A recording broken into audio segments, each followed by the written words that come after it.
भारतीय जनसंघ के संस्थापक डॉक्टर श्याम मुखर्जी के बलिदान दिवस पर लखनऊ में उनकी प्रतिमा पर मुख्यमंत्री योगी आदित्यनाथ ने पुष्प अर्पित कर श्रद्धांजलि दी।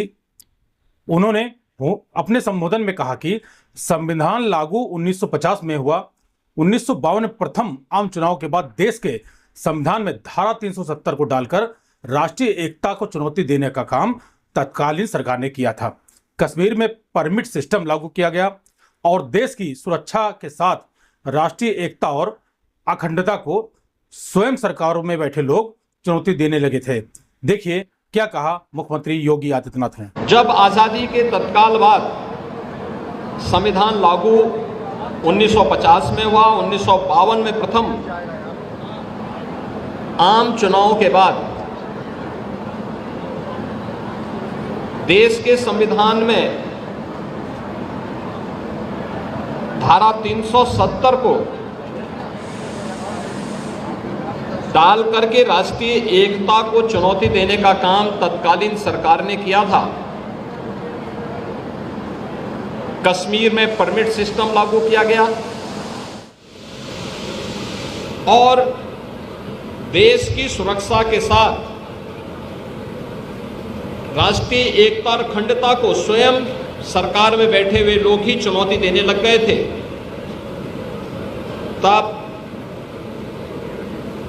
एक देश में एक प्रधान, एक विधान और एक निशान का उद्घोष करते हुए डॉक्टर श्यामा प्रसाद मुखर्जी जी ने कश्मीर में प्रवेश किया था। उनको गिरफ्तार कर दिया गया। हिरासत में ही 23 जून 1953 को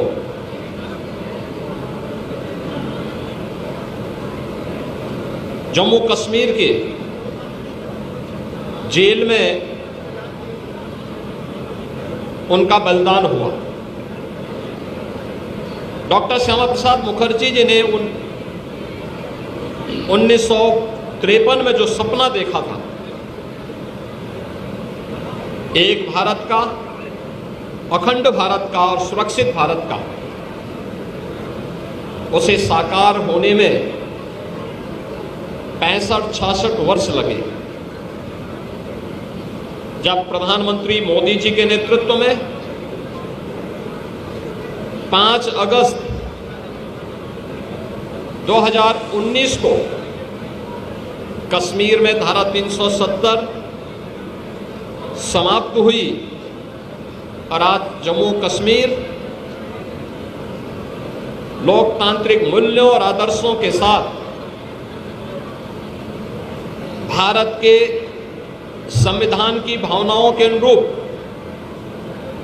एक भारत श्रेष्ठ भारत की इन परिकल्पनाओं को साकार कर रहा है। कश्मीर में धारा 370 का हटना डॉक्टर श्यामा प्रसाद मुखर्जी जी के प्रति प्रधानमंत्री मोदी जी की और भारतीय जनता पार्टी नेतृत्व की सरकार की एक कृतज्ञता है। भारत माता के ऐसे महान सपूत को, जिन्होंने एक प्रखर शिक्षाविद के रूप में, महान स्वतंत्रता संग्राम सेनानी के रूप में,